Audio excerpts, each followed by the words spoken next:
This is Jordan Tower with JT News. Make sure you smash that like button, smash that subscribe button. Well, I got finished watching the Kinky B interview on Big Facts podcast with DJ Scream and Big Bank Black and Baby Jazz. I think that's her name. But anyways, all of them are great together as a podcast. I really like their podcast, and they have Kinky B on there, and he tells the backstory with him and Jeezy. Him and Jeezy grew up together. If you don't know, for those who don't know who Kinky B is, he was Jeezy's business partner in the beginning. They grew up together in, I think, in Macomb, Georgia or something. And at first they were going to have a label, and then Jeezy started rapping, and Kinky B ran, he was basically like his manager and everything. And he was getting 20%. So he was making a lot of money with Jeezy. And they had this account, a joint account, where they would, the money would go into, and they'd bust the money down and everything. And, they had CTE with artists on it. And eventually, Jeezy just, Kinky B was in charge of running everything. And these guys come from the street together. So they both, sold stuff in the past and all that, and both had the same street morals and principles. But at one point, Jeezy seems like he became a corporate thug. Basically, industry. He became industry. And Kinky B said, I was shocked because this was my brother. And, a check I deposited, he told me to deposit some check that came in for like some label check or something, but it was like $3 million. And then when Jeezy got back, the money had been moved from the joint account all to Jeezy's account. He said, we'll handle it later. He trusted Jeezy, and the money never really got divvied up. And then later, checks stopped coming to the account, and Jeezy had made sure that no money would be dispersed to the joint account anymore, just to his account. This is what Kinky B says. Okay? And I'll tell you why I believe him, but it's still up in the air because it hasn't been proven in court, okay? But I believe what Kinky B's saying.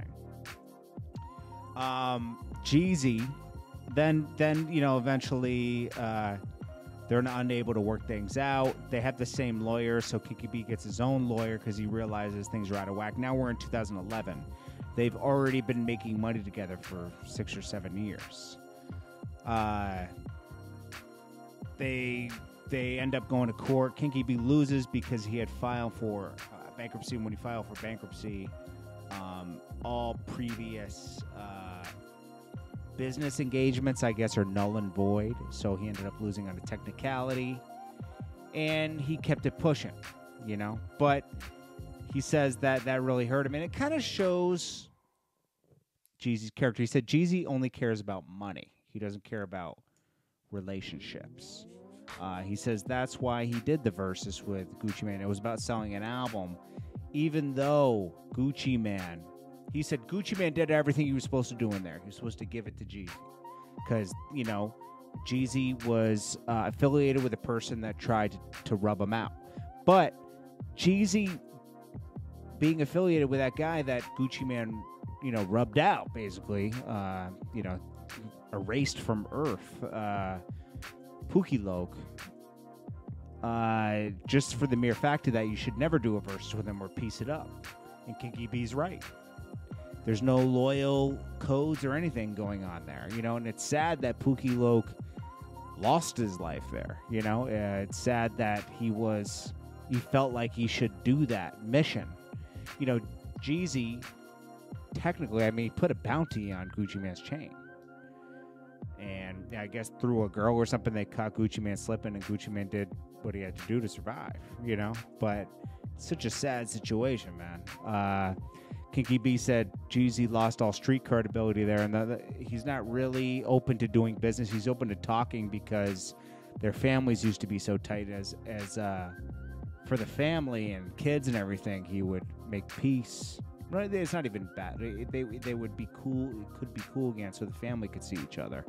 But beyond that, he wouldn't want to do business with him because just the respect isn't there anymore. Kinky B has moved forward. He's, in I think he's in cannabis stuff, and he's also got a label again or management, something. He's got some stuff going on. I think he's working with Blood Raw. But, this isn't like an uncommon story with Jeezy. I've heard other people's camera people, Noki, who used to film for him, different artists that were there, different people that have done business with Jeezy. They all have their own stories. And they're always similar.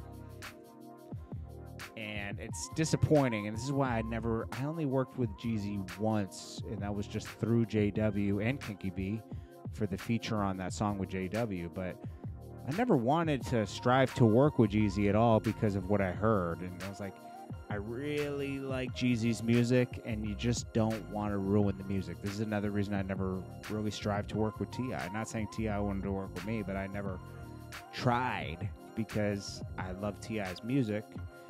And I didn't want to really mess that up, even though, certain other things, like the Shorty Low stuff and everything. But Shorty Low admittedly still listened to his music too. It's just that he didn't like him as a person. Shorty Low could differentiate between the two things. I don't know. Also, we talked about yesterday, we talked about the OJ the Juice Man on Big Facts, and then Waka Flocka trying to go at him. Because, OJ the Juice Man is just telling his truth. He felt like the business with Deb went bad. He has paperwork, and he just says, hey, I wasn't getting paid properly, and the business was set up bad. And, Deb kind of responded to it, and she says, I didn't take anything, but admittedly, I was distracted at the time in the business. I put other people in place to do things. And, yeah, just because if those people did things that were wrong, I'm guilty by association. But she also said, I didn't do anything personally. It's a horrible situation, man. That's all I could say. I mean, Deb probably wanted to do well, and things went left. I don't know, And Waka should pretty much stay out of it because it's really business that doesn't involve him. Even though that's his mother, he wasn't a part of the business. He was just, at that time, he was a hype man until he became an artist on his own. But he was around, but it's just... Next up, we got Joe Budden, okay? He removes the picture of Rory and Mal. We don't know if it's just for this episode or what, but it says straightened out. I didn't listen to the episode. Maybe he's working things out, Rory and Mal, and just decided to leave him off the artwork for now on. But, he has a history of firing people in the past, so we'll have to see how this all turns out. The podcast will continue to go on with or without Rory and Mal. I think Mal will return. Rory won't, but that's just what I think. I mean, there's a lot of tension there, and the podcast can easily. I really think that a more interesting podcast would be Joe Budden and Academics. To be honest with you, they both have their own things going on, and they can collaborate together on that and give their different perspectives. I think the Joe Budden podcast kind of I stopped listening to it a while ago just for the mere fact that it just turned into like their own little. It turned into more about them versus discussing topics. Now that could be what a podcast is, and if you want to tune into that, I just thought it started out as one thing and evolved into another thing. But things evolve, and it's their podcast. They can do whatever they want with it. But I did like when the Academics from Joe Budden were doing their stuff because it was two different, totally perspectives. I said that wrong. Two different perspectives, that would be, that was really good discussion. Anyways, this is Jordan Tower with JT News. I'll check you guys in the next one. Smash that like button. Peace.